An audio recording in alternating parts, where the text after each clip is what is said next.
Salem's Lot is a 1979 American two-part vampire miniseries based on the 1975 horror novel Salem's Lot by Stephen King. Directed by Tobe Hooper and starring David Soul and James Mason, the plot concerns a writer who returns to his hometown and discovers that its citizens are turning into vampires. Salem's Lot combines elements of the vampire film and haunted house subgenres of horror. At a church in Guatemala, a man and a boy, Ben Mears and Mark Petrie, are filling small bottles with holy water. When one of the bottles begins to emit an eerie supernatural glow, Mears tells Mark that they've found us again. Knowing an evil presence is nearby, they decide to stay to fight it. 2 years earlier, Mears, a successful author, returns after a long absence to his small hometown of Salem's Lot, Maine. Mears intends to write a book about the Marston House, an old, ominous property on a hilltop which has a reputation for being haunted. Attempting to rent it, Mears finds that it has already been purchased by another new arrival in town, the mysterious Richard Straker, who is in the process of opening an antique shop with his oft-mentioned but never-present business partner, Kurt Barlow. Instead, Mears moves into a boarding house in town run by Eva Miller and develops a romantic relationship with a local woman, Susan Norton.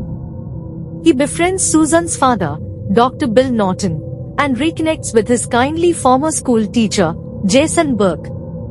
Mears tells Burke that he feels the Marston house is somehow inherently evil, recalling that its original owner, U.B. Marston, implied to have been a child molester, committed suicide there. Mears further recalls a traumatic childhood incident in which he broke into the house on a dare and saw Hubie's ghost.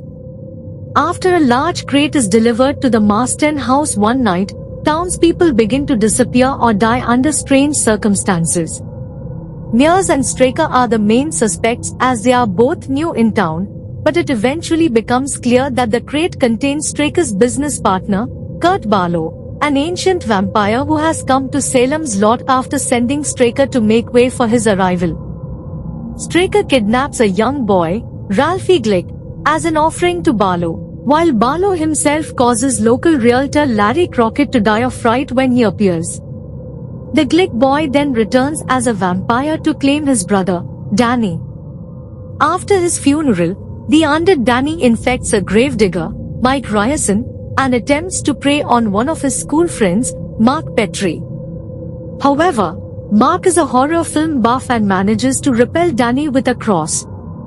As the vampirism spreads, Mears, Burke, and Dr. Norton gradually realize what is happening to the town and attempt to stop it. Mears is attacked by Ralph and Danny's presumed dead mother Marjorie Glick after she revives on a mortician's table, but Mears defends himself using a makeshift cross.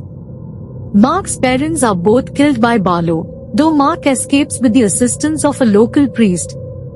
Burke, however, suffers a severe heart attack following an encounter with the newly vampirized Ryerson. Seeking revenge for his parents' deaths, Mark breaks into the Marston house, and a concerned Susan follows him inside.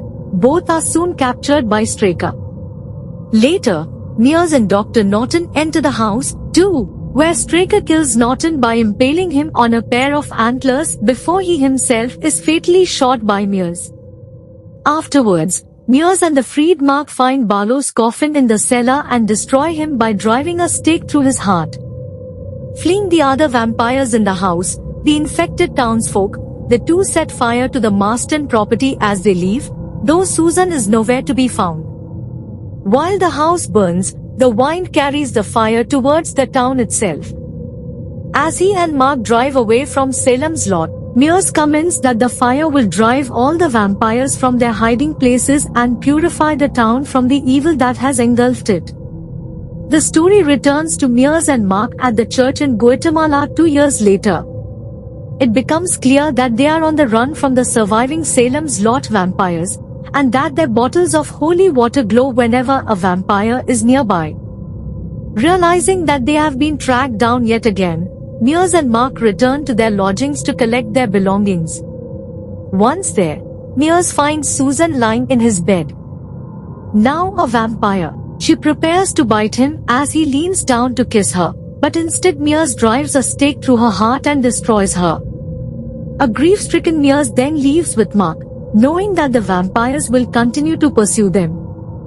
This movie is awesome in my opinion. Unlike today's horror films, this one gives you that actual creepy vibe. It is slow moving but it pulls you in and keeps you guessing on what's gonna happen next.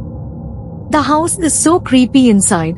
I mean, it actually looks like a vampire's perfect den. They did an amazing job on the costumes and makeup they used in this movie also.